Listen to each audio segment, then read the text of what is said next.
السلام علیکم، آپ دیکھ رہے ہیں بی این نیوز اور میں ہوں عرفان امتیاز۔ ہیڈ لائنز آپ جان چکے ہیں۔ بلیٹن میں سب سے پہلے بتائیں کہ مارکہ حق بھارت کی یادداشت سے کبھی ختم نہیں ہوگا، کسی بھی قیمت پر اپنی دھرتی کے تحفظ کے لیے تیار ہیں۔ Army chief field marshal Asim Munir کا کراچی میں Pakistan navy passing out parade سے خطاب، کہا ہمارا دشمن متکبرانہ اور جارحانہ رویے کا مسلسل مظاہرہ کر رہا ہے۔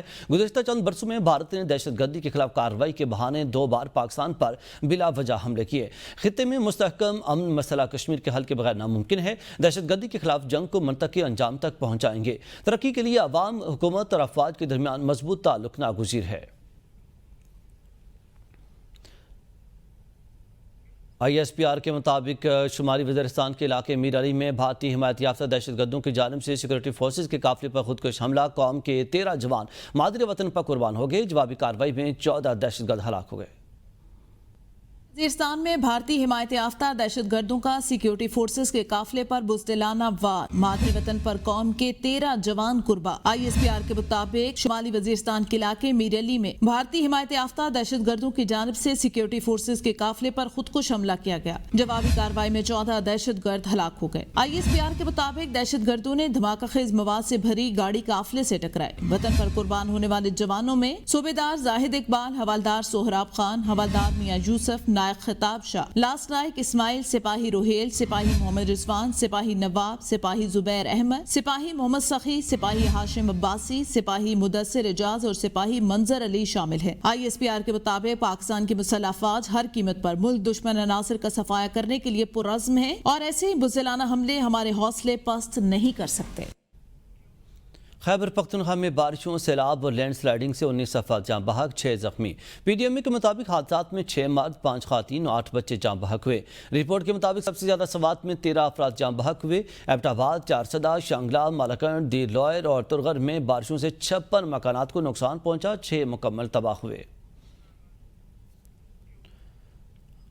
آگے بڑھیں اور آپ کو بتائیں کہ وزیراعظم شہباز شریف کا چیئرمین این ڈی ایم اے سے ٹیلی فونک رابطہ، حالیہ بارشوں سے متعلق بریفنگ لی۔ چیئرمین این ڈی ایم اے نے چیئرمین وزیراعظم کو مختلف علاقوں میں بارشوں کا اثرات اور ممکنہ خطرات اور جاری امدادی کارروائیوں سے آگاہ کیا۔ وزیراعظم نے چیئرمین این ڈی ایم اے کو ہدایت کی کہ وہ ملک بھر خصوصاً بالائی علاقوں میں صوبائی حکومتوں کے ساتھ قریبی رابطے میں رہیں اور ہر ممکن معاونت فراہم کریں۔ وزیراعظم نے ہدایت دی کہ ریسکیو اداروں، ضلع انتظامیہ اور متعلقہ صوبائی اداروں سے رابطوں کو مزید فعال اور مربوط بنایا جائے تاکہ کسی بھی ہنگامی صورتحال میں بروقت کارروائی ممکن ہو سکے۔ این ڈی ایم اے نے اگلے 24 تا 48 گھنٹوں کے دوران مزید بارشوں اور ممکنہ سیلاب کا الرٹ جاری کر دیا۔ این ڈی ایم اے کے مطابق گلگت بلتستان، چترال، پردیر، سوات اور کمراٹ ویلی میں گلیشیئر پھٹنے کا خدشہ ہے۔ بلسوات، نارچی، ترسات، ہندور، دارکوٹ اور اشوکمن میں گلیشیئر پگھلنے سے سیلابی صورتحال کا خطرہ ہے۔ ناظرین، سانحہ سوات میں جاں بحق افراد کی تعداد 12 ہو گئی۔ ڈسکا کے 8 جبکہ مردان کے 2 افراد آہوں اور سسکیو میں سپرد خاک۔ نماز جنازہ میں سینکڑوں افراد نے شرکت کی۔ دریائے سوات میں ریسکیو آپریشن کے دوران ڈسکا کی 1 اور بچی 8 سالہ انفال کی لاش مل گئی جبکہ 15 سالہ عبداللہ کی تلاش جاری ہے۔ افسوسناک واقعے پر عوام میں شدید غم و غصے کی لہر، انتظامیہ کے خلاف سخت کارروائی کا مطالبہ کر دیا۔ تفصیلات اس رپورٹ میں۔ سانحہ سوات کے بعد خیبر پختونخوا حکومت کو ہوش آ گیا۔ ریسکیو آپریشن میں تاخیر اور انتظامی امور میں کوتاہی پر ڈپٹی کمشنر سوات شہزاد محبوب سمیت 5 افسران کو معطل کر دیا گیا۔ اسسٹنٹ کمشنر بابوزئی، اسسٹنٹ کمشنر خواجہ خیلہ، ریسکیو انچارج اور اسسٹنٹ کمشنر ریونیو کو پہلے ہی معطل کیا جا چکا ہے۔ دوسری جانب دریائے سوات اور دیگر سیاحتی مقامات پر تجاوزات کے خلاف آپریشن شروع کر دیا گیا ہے۔ تمام مائننگ کے ٹھیکے منسوخ کر دیے گئے ہیں۔ دریائے سوات کے کنارے غیر قانونی تعمیرات اور لینڈ مافیا کے خلاف کریک ڈاؤن جاری ہے اور تمام تجاوزات بلا امتیاز ختم کرنے کا فیصلہ کیا گیا ہے۔ صوبائی وزراء، اراکین اسمبلی، مشیر خصوصی نیک محمد، وزیر اعلیٰ کے ترجمان، چیف سیکرٹری نے متاثرہ علاقوں کا دورہ کیا۔ واقعے کی تحقیقات کے لیے چیئرمین وزیر اعلیٰ انسپیکشن ٹیم کی سربراہی میں انکوائری کمیٹی تشکیل دی گئی ہے۔ ناظرین، چیف سیکرٹری خیبر پختونخوا شہاب علی شاہ نے سوات کا دورہ کر کے مینگورہ بائی پاس کے قریب دریائے سوات سانحے کے مقام کا جائزہ لیا۔ شہاب علی شاہ نے کہا کہ 85 میں سے 58 افراد کو زندہ بچا لیا گیا ہے۔ چیف سیکرٹری نے جاں بحق افراد کے لواحقین کے لیے 15 لاکھ روپے فی کس امداد کا اعلان کیا۔ ترجمان حکومت سندھ سمیتا افضل سید کا مفتاح اسماعیل کے بیان پر رد عمل، کہا کہ سابق وزیر خزانہ اور عارضی سیاسی دانشور نے ایک پھر اپنے سیاسی قد سے بڑے بیانات دے کر عوام کو گمراہ کرنے کی کوشش کی ہے۔ مفتاح اسماعیل کسی ملتحب عوام کے رکن ہیں، نہ ہی عوامی سیاست کے نمائندے ہیں۔ ترجمان سندھ حکومت کا بیان میں کہنا ہے کہ مفتاح اسماعیل ایک دن نون لیگ میں ہوتے ہیں، اگلے دن کوئی اصلاحاتی گروپ شروع کر لیتے ہیں اور مفتاح اسماعیل کا سیاسی سفر ذاتی مفادات کی بنیاد پر گھومتا ہے، نہ کہ عوام کی خدمت پر۔ نام نہاد معاشرت دانوں کی جانب سے عوامی مسائل پر پوائنٹ سکورنگ کی اجازت نہیں دی جا سکتی، جن کی اپنی سیاسی و اقتصادی کارکردگی صفر ہو۔ مفتاح اسماعیل کے بیان گمراہ کن اور اپنی ناکام سیاسی تاریخ پر پردہ ڈالنے کی ناکام کوشش ہے۔ ترجمان سندھ حکومت کا کہنا ہے کہ مفتاح اسماعیل جب وفاقی حکومت کا حصہ تھے تب ملک بھر میں تعلیمی بجٹ کو مسلسل نظر انداز کیا گیا۔ ہبکو گرین اور پی ایس او کا باہمی اشتراک لاہور موٹر وے پر این ای وی چارجنگ اسٹیشن کا افتتاح کر دیا گیا۔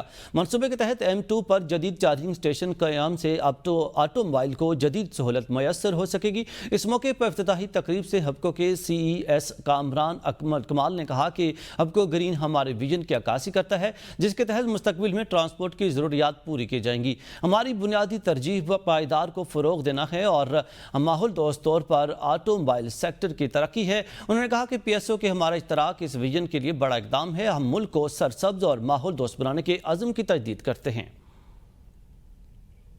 متحدہ عرب امارات میں مقیم پاکستانی کیریئر مینٹور معصومہ اعجاز کو اقوام متحدہ بینکاک میں گلوبل ایوارڈ سے نوازا گیا۔ یہ اعزاز تنظیم کی جانب سے ان کے نمایاں انسانی خدمات اور کمیونٹی کی فلاح کے اعتراف میں دیا گیا ہے۔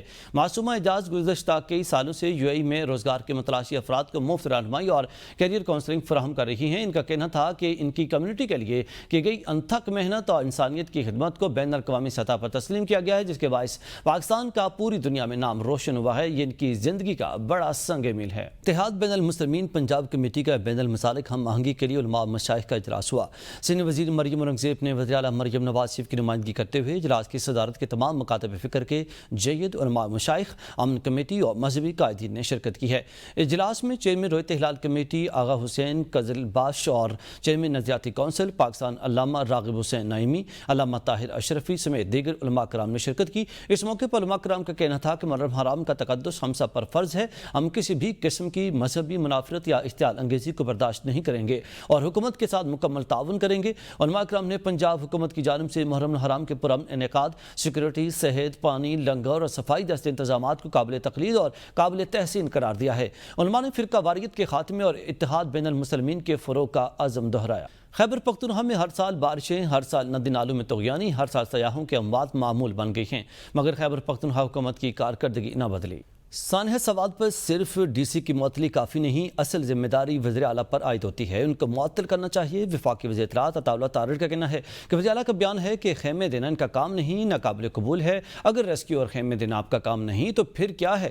PTI نے 12 سال میں سواد کا سیاحتی ڈھانچہ تباہ کر دیا، ہیلی کاپٹر سے بانی PTI کے لیے استعمال ہوتے رہے۔ عطا اللہ تارڑ نے مزید کہا کہ علی میر گنڈا پور نے اڈیالہ جیل کو کیمپ آفس بنا رکھا ہے اور ان کا اصل کام اسلام آباد پر چڑھائی اور لوگوں کو ڈنڈے فراہم کرنا رہ گیا ہے۔